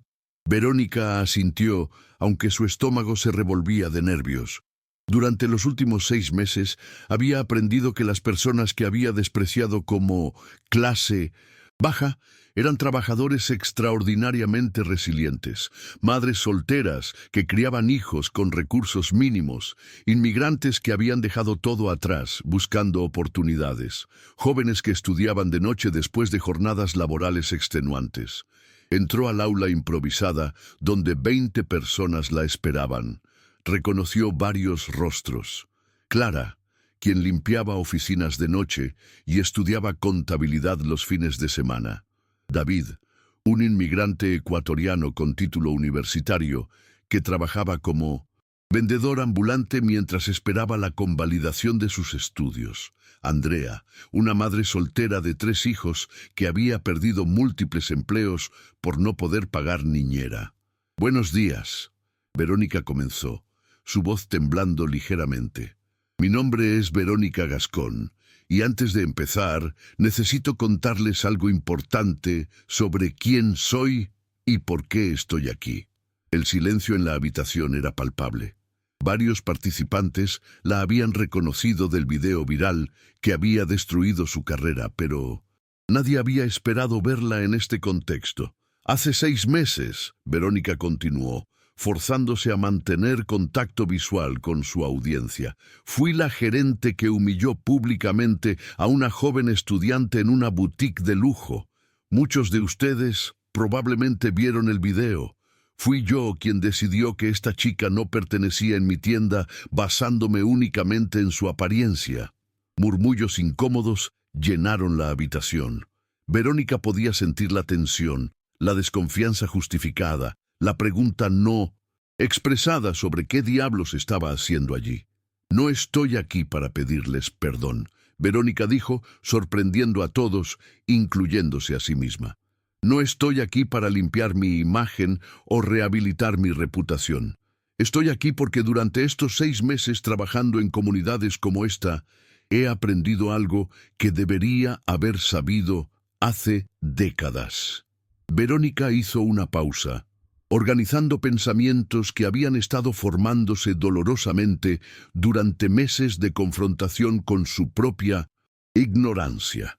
He aprendido que las personas a quienes discriminé no son víctimas que necesitan mi lástima, son profesionales, estudiantes, emprendedores, líderes comunitarios que han logrado cosas extraordinarias a pesar de obstáculos que yo nunca enfrenté. He aprendido que mi comportamiento no era solo cruel, sino estúpidamente desperdiciador de talento humano. Clara, la mujer que limpiaba oficinas, levantó la mano. ¿Y qué espera de nosotros ahora? ¿Que la perdonemos? ¿Que le digamos que está bien lo que hizo? No, Verónica respondió inmediatamente. Espero que me permitan compartir lo que he aprendido sobre cómo el prejuicio opera en espacios de servicio al cliente, no para excusar mi comportamiento, sino para ayudarlos a defenderse cuando enfrentan discriminación similar. David, el inmigrante ecuatoriano, se inclinó hacia adelante. Nos va a enseñar sobre discriminación, la persona que discriminó. Exactamente, Verónica asintió. Porque sé exactamente cómo piensan las personas como yo. Sé qué señales buscan para decidir quién merece buen servicio. Sé qué palabras usan para discriminar sin parecer ilegales. Sé cómo funciona el sistema porque fui parte del problema durante 20 años.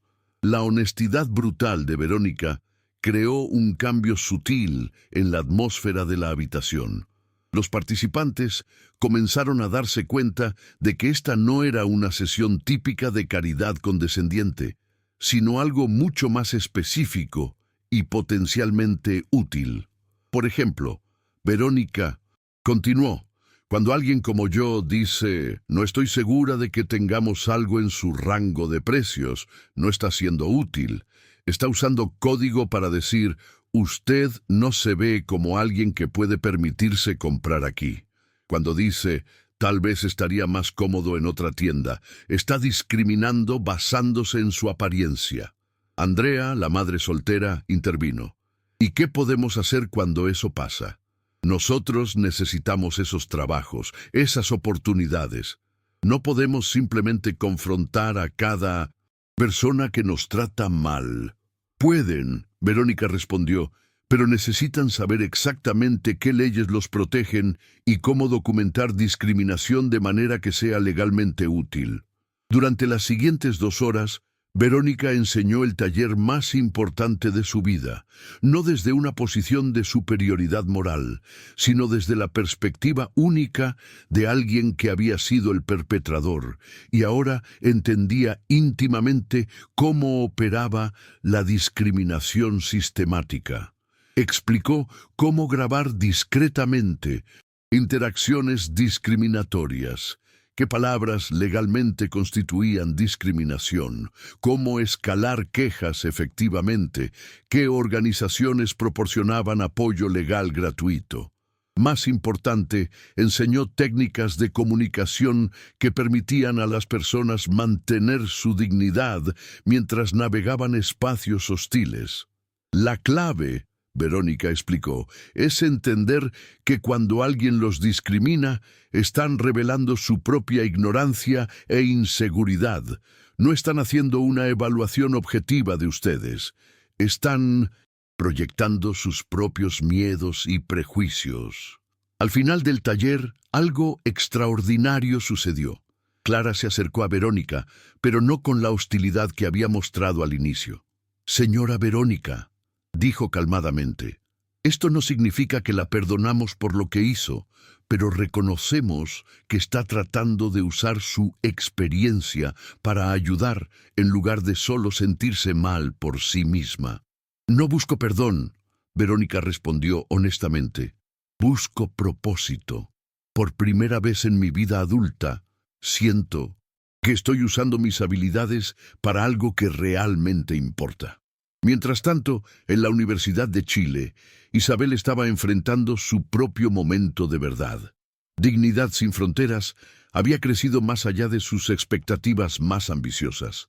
En 6 meses, la organización había documentado 127 casos de discriminación, proporcionado apoyo legal a 89 estudiantes y trabajadores jóvenes, y establecido clínicas de derechos legales en 12 barrios de bajos ingresos. Pero con el éxito había llegado presión inesperada. Universidades internacionales la estaban reclutando para programas de posgrado. Organizaciones de derechos humanos la invitaban a conferencias mundiales y medios internacionales querían entrevistarla como la nueva cara del activismo juvenil latinoamericano. «Es una oportunidad increíble, Isabel», le decía la doctora Elena Benítez, decana de la Facultad de Derecho. «Harvard, Yale, Oxford, todas quieren que apliques para sus programas de derechos humanos. Podrías estar estudiando con los mejores académicos del mundo». Isabel miraba por la ventana de la oficina hacia el patio universitario, donde estudiantes de todos los estratos sociales compartían espacios que 6 meses antes habían sido menos inclusivos. «Doctora Benítez», Isabel respondió después de un largo momento, ¿qué impacto real tendré estudiando teorías de justicia social en aulas de élite en el extranjero, comparado con el impacto que puedo tener aquí, trabajando directamente con comunidades que enfrentan discriminación todos los días? Pero Isabel, la decana insistió, un título de una universidad de prestigio internacional te daría credibilidad académica, conexiones globales, oportunidades de influir política a nivel mundial. ¿O me convertiría en otra activista de élite que habla sobre justicia social desde la comodidad del privilegio académico? Isabel interrumpió gentilmente. La pregunta colgó en el aire como un desafío no solo a la decana, sino a las suposiciones fundamentales sobre cómo se crea cambio social real. He estado reflexionando sobre esto durante semanas. Isabel continuó. Los problemas que estamos abordando, discriminación, exclusión social, falta de acceso a justicia, no se resuelven con más teoría académica. Se resuelven con trabajo sostenido, directo, en las comunidades donde estos problemas existen. Pero piensa en el alcance que podrías tener con credenciales internacionales, la decana argumentó. Doctora, con todo respeto, Isabel respondió, en 6 meses trabajando desde aquí, hemos cambiado políticas en 47 empresas locales. Hemos entrenado a 312 estudiantes y trabajadores jóvenes sobre sus derechos y hemos creado un modelo de activismo legal comunitario que está siendo replicado en otras ciudades chilenas. Isabel se levantó y caminó hacia la ventana, señalando hacia el mundo exterior. ¿Cuántos estudiantes de Harvard o Yale están creando cambio real en sus comunidades locales versus escribiendo tesis académicas que solo otros académicos leerán? Preguntó. No estoy despreciando la educación académica, pero para el tipo de trabajo que quiero hacer, la experiencia directa vale más que credenciales prestigiosas. En ese momento, su teléfono sonó. Era Luis, su compañero de clase, que se había convertido en codirector de Dignidad sin Fronteras. Isabel, Luis sonaba emocionado. Acabamos de recibir confirmación. El gobierno nacional quiere implementar nuestro modelo de clínicas de derechos legales en todas las Universidades públicas del país están ofreciendo 5 millones de pesos en financiamiento inicial. Isabel sonrió, sintiendo una satisfacción que sabía que ningún título internacional podría igualar. «¿Ves?», le dijo a la decana.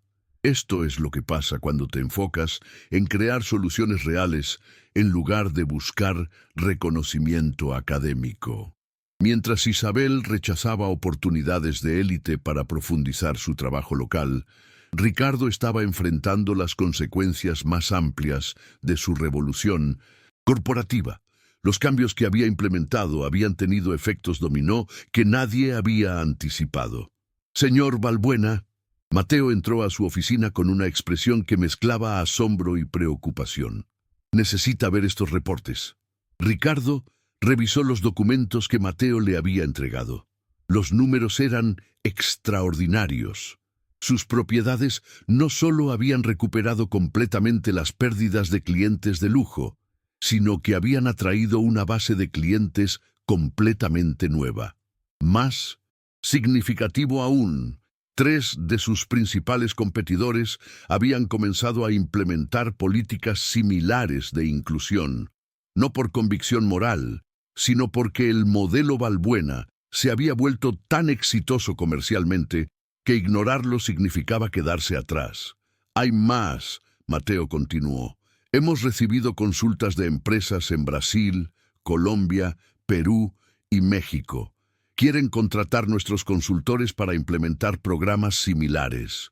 Ricardo se recostó en su silla, procesando las implicaciones. Lo que había comenzado como una respuesta personal e indignada a la discriminación contra su hija, se había convertido en un movimiento comercial que estaba redefiniendo estándares industriales en toda América Latina. «¿Y qué hay de Verónica Gascón?», Ricardo preguntó.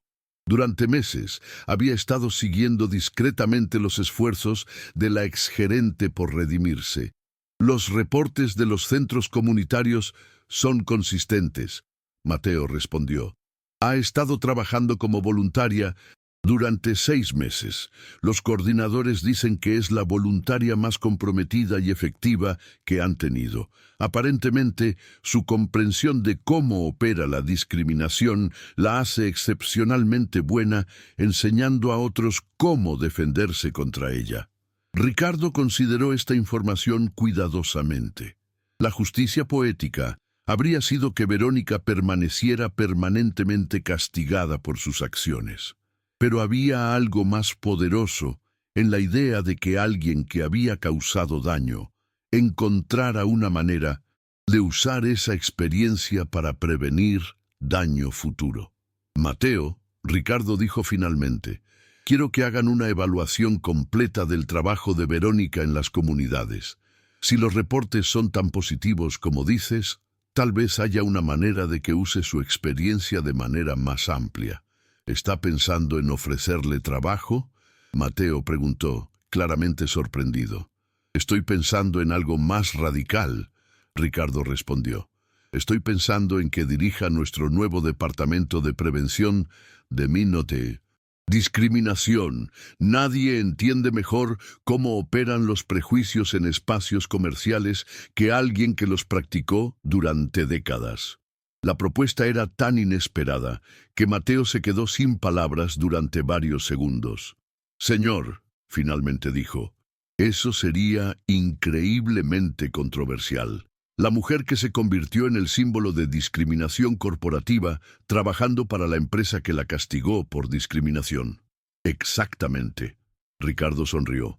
«Sería la demostración más poderosa posible de que creemos genuinamente en la redención, no solo en el castigo, y prácticamente sería extraordinariamente efectiva». Ricardo se puso de pie y caminó hacia la ventana, mirando hacia la ciudad que había ayudado a transformar. «Además», agregó, «si realmente queremos crear cambio sistémico, necesitamos mostrar que las personas pueden evolucionar, que cometer errores terribles no te condena permanentemente, siempre que estés dispuesto a hacer el trabajo real de cambio». Era una filosofía que iba contra todos los instintos de justicia vengativa, pero que representaba algo mucho más poderoso: la posibilidad de que incluso las personas que habían causado daño profundo pudieran encontrar maneras de contribuir positivamente al mundo. Un año después del incidente que había cambiado 4 vidas para siempre, el gran salón de convenciones de Santiago estaba lleno hasta su capacidad máxima.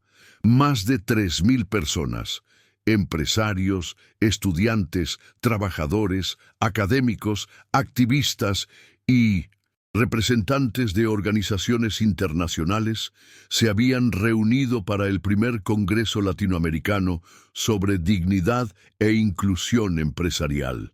En el escenario principal, una mesa redonda extraordinaria estaba a punto de comenzar. Los 4 panelistas representaban una transformación que pocos habían creído posible 12 meses antes. Ricardo Balbuena, cuyo imperio empresarial se había convertido en el modelo de inclusión corporativa más estudiado de América Latina, ocupaba el primer lugar. A su lado, Isabel Balbuena, ahora de 21 años, directora de la organización de derechos humanos más influyente del país y consultora del Gobierno Nacional en políticas antidiscriminación. En el tercer lugar, Verónica Gascón, quien en un giro que había sorprendido a todo el país se había convertido en la directora nacional de prevención de discriminación de Balbuena Group, cargo desde el cual había revolucionado las prácticas de inclusión en más de 200 empresas. Y en el cuarto lugar, la presencia más inesperada de todas, Clara, la madre trabajadora que, después de años de trabajo silencioso, limpiando oficinas, había sido descubierta como una líder comunitaria extraordinaria y ahora dirigía el Programa Nacional de Mentorías para Mujeres Trabajadoras.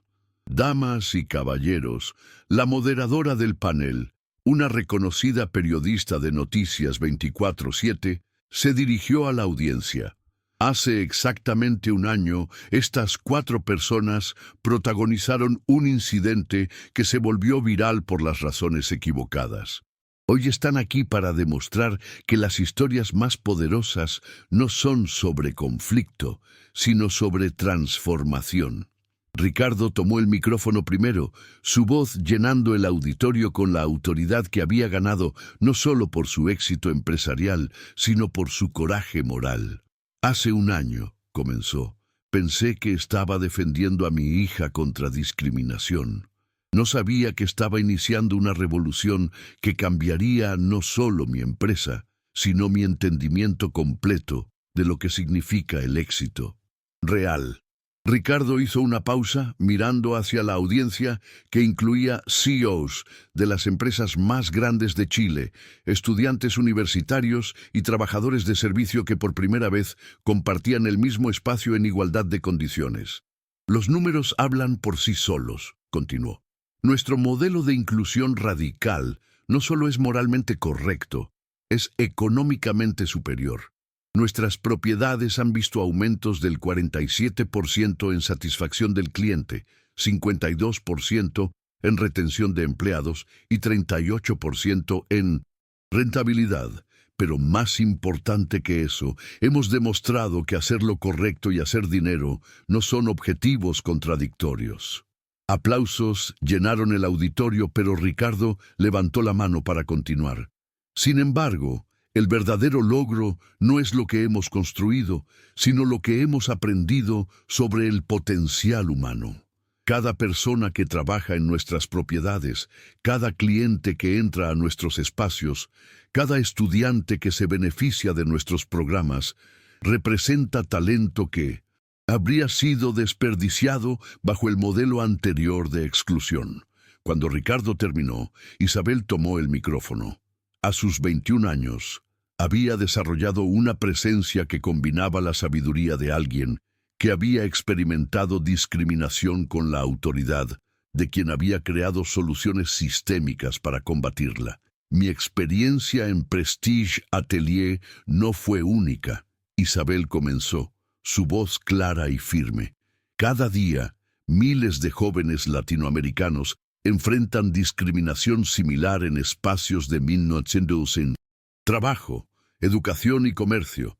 La diferencia, en mi caso, no fue la discriminación que experimenté, sino los recursos que tuve disponibles para responder. Isabel miró directamente hacia las cámaras que transmitían el evento en vivo a toda América Latina.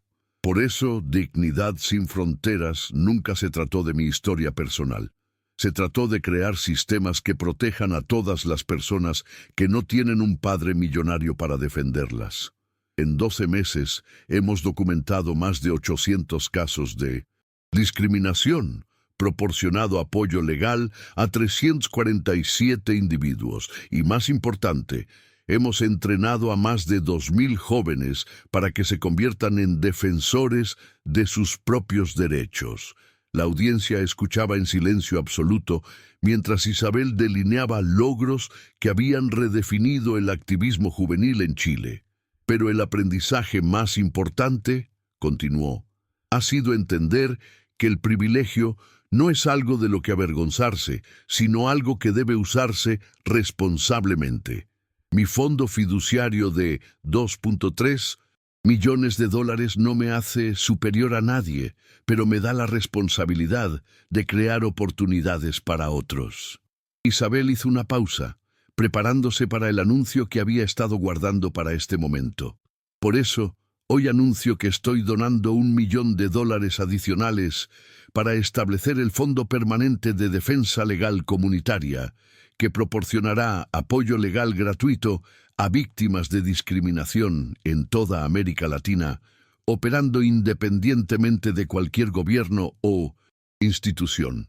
La ovación que siguió duró casi 5 minutos, pero cuando finalmente se calmó, todos los ojos se dirigieron hacia Verónica Gascón.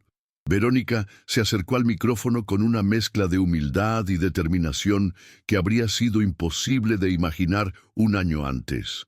La mujer que una vez había representado lo peor de la discriminación sistemática, ahora se había convertido en una de las voces más efectivas contra ella.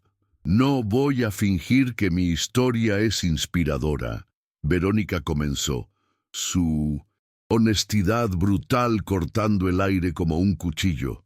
Hace un año humillé a una joven extraordinaria porque mis prejuicios me cegaron a su humanidad. No hay excusas para eso, no hay explicaciones que lo justifiquen. Fue cruel, fue sistemático y fue el reflejo de actitudes que había cultivado durante décadas. El silencio en el auditorio era absoluto. Verónica había capturado la atención de cada persona presente con su negativa a suavizar su responsabilidad. Pero lo que he aprendido durante este año, continuó, es que reconocer el daño que causé fue solo el primer paso. El trabajo real ha sido entender cómo operan los prejuicios sistemáticos y usar ese conocimiento para prevenirlos. Verónica miró hacia la sección del auditorio donde se sentaban los trabajadores comunitarios con quienes había colaborado durante meses. Durante un año, he trabajado con comunidades que fueron afectadas por actitudes como las mías. He aprendido de personas que enfrentan discriminación diaria, pero que siguen construyendo vidas extraordinarias a pesar de obstáculos que yo nunca enfrenté. Y he aprendido que la mejor manera de enmendar daño no es sentir lástima por ti mismo, sino usar tu experiencia para prevenir que otros causen daño similar. Verónica se volteó hacia las cámaras, dirigiéndose directamente a gerentes y empresarios que podrían estar viendo. A cualquier persona en posición de autoridad comercial que esté viendo esto, ustedes tienen el poder de incluir o excluir, de elevar o humillar, de abrir oportunidades o cerrarlas. Ese poder viene con responsabilidad, y si cometen los errores que yo cometí, sepan que nunca es demasiado tarde para cambiar, pero el cambio real requiere trabajo sostenido, no solo disculpas. Cuando Verónica terminó, Clara tomó el micrófono. Durante años había sido invisible, la mujer que limpiaba oficinas mientras otros tomaban decisiones importantes. Ahora, su voz representaba a millones de trabajadores latinoamericanos cuyos talentos habían sido subestimados sistemáticamente. Mi historia es simple. Clara comenzó, su voz cargada de la dignidad que había mantenido durante años de trabajo no reconocido. Limpié oficinas durante 15 años mientras criaba a mi hija y soñaba con oportunidades que parecían imposibles. Clara miró hacia Isabel con amor y orgullo. Pero lo que aprendí durante esos años es que el trabajo honesto, sin importar cuál sea, tiene dignidad inherente. El problema no era mi trabajo. El problema era que otras personas decidían que mi trabajo me hacía menos valiosa como ser humano. La observación resonó por todo el auditorio, especialmente entre trabajadores de servicio que raramente escuchaban su experiencia articulada en espacios públicos prestigiosos. Cuando el señor Ricardo me ofreció dirigir el programa de mentorías, Clara continuó, no estaba recibiendo caridad, estaba recibiendo reconocimiento por habilidades de liderazgo que había desarrollado durante años organizando a madres solteras en mi barrio, coordinando grupos de estudio para niños sin recursos y creando redes de apoyo para familias trabajadoras. Clara hizo una pausa, permitiendo que sus palabras penetraran. El talento no escasea en nuestras comunidades. Lo que escasea son oportunidades para que ese talento sea reconocido y desarrollado. Nuestro programa de mentorías no crea líderes, identifica líderes que ya existen y les proporciona plataformas para impactar más ampliamente. Los números que Clara citó a continuación fueron extraordinarios. 450 mujeres trabajadoras habían completado el programa de mentorías. 78% habían recibido promociones o encontrado mejores empleos. 23 habían iniciado sus propios negocios y 127 se habían convertido en mentoras para otras mujeres. Pero la métrica más importante, Clara concluyó, es que nuestras hijas están creciendo en un mundo donde ven que el trabajo de sus madres es valorado y respetado. Esa es una transformación generacional que cambiará a América Latina. Cuando los 4 panelistas terminaron sus presentaciones individuales, la moderadora les hizo la pregunta que toda la audiencia había estado esperando. Hace un año, ustedes 4 representaban un conflicto que polarizó el país. Hoy representan una colaboración que está transformando sociedades enteras. ¿Qué le dirían a personas que creen que el cambio social real es imposible? Ricardo, Isabel, Verónica y Clara se miraron entre sí, intercambiando sonrisas que reflejaban un año de trabajo colaborativo extraordinario. Isabel respondió primero. Les diríamos que el cambio no viene de grandes gestos heroicos. Viene de decidir todos los días tratar a cada persona con dignidad, sin importar quién sea o de dónde venga. Verónica añadió. Les diríamos que los errores más grandes pueden convertirse en oportunidades para el crecimiento más profundo, pero solo si están dispuestos a hacer el trabajo real de cambio personal. Clara continuó. Les diríamos que el liderazgo existe en todas las comunidades, en todos los niveles sociales. Solo necesita ser reconocido y apoyado. Ricardo concluyó. Y les diríamos que crear un mundo más justo no es solo moralmente correcto, es económicamente inteligente. Las sociedades inclusivas son más prósperas, más innovadoras y más resilientes. La ovación final duró más de 10 minutos, pero más importante que los aplausos fueron las conversaciones que comenzaron inmediatamente después del evento. Empresarios se acercaron a trabajadores comunitarios para discutir colaboraciones.